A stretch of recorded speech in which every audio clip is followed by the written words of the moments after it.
Okay, this question is from Traditional Unstable 9770. The question is, your question is, how come I get so lost playing midfield? You want to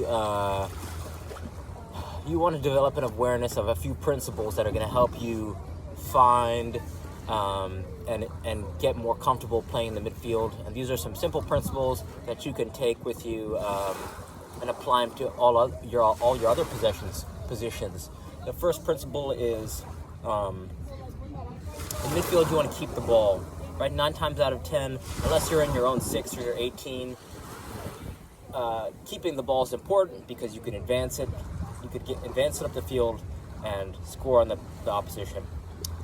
That's rule number 1. I think that's a good rule of thumb. Just keep the ball. Right? You don't have to worry about scoring, but when you keep the ball, it can lead to scoring. So I think that's a good underlying principle. If you haven't already heard it before, I'm sure you have, but just in case you haven't, right, keep the ball. The second thing is, when you're defending, you want to condense. You want to condense, right? Condense and shift towards your own goal, right? So now you're defending with your shape, the shape of your team. And when you're attacking, you want to spread out. You want to open passing lanes. You want to open up dribbling lanes, and then you want to spread out so that your team can penetrate the opposition's goal. So those are some fundamentals. The third thing and the fourth thing that you want to know is, what does my team's shape look like when we're defending, and what does our team's shape look like when we're attacking? If you understand those two things, and it's a good question to have your coach say, hey coach, I know what our formation is, but can you just draw out for me, or can you show me with cones what our team's formation looks like when we're defending and our team's formation look like when we're attacking? Because once you understand those two different ballpark general positioning, then you could have more fun exploring it, because it's almost like once you know the rules, then you could break them. If you recognize, let's say someone's, you're seeing holes in the, you could tell that the other team is lagging, like their defenders are lagging, right? They're off position, or you could see one of your own teammates is slacking, so you need to cover him.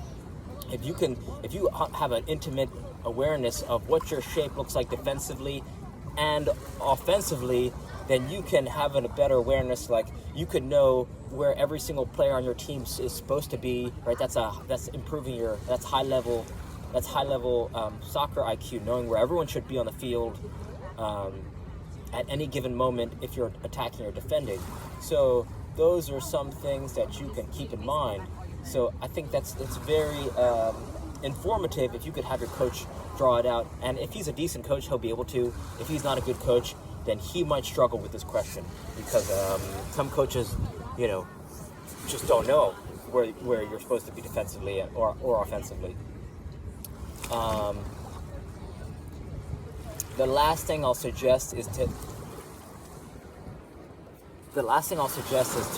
check out this gentleman on Instagram. It's _ty.fitness_.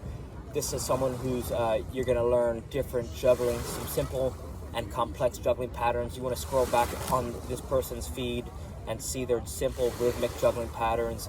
If you emulate this person's juggling patterns, this guy's name is Tyler, then you can take your game to the next level, because juggling is the one thing that can help improve dribbling, passing, shooting, awareness, coordination, weight transfer, right, rhythm, balance, all that good stuff is going to improve if you can develop a daily juggling practice. So I hope some of those ideas help, and reach out with any questions. All right, thank you.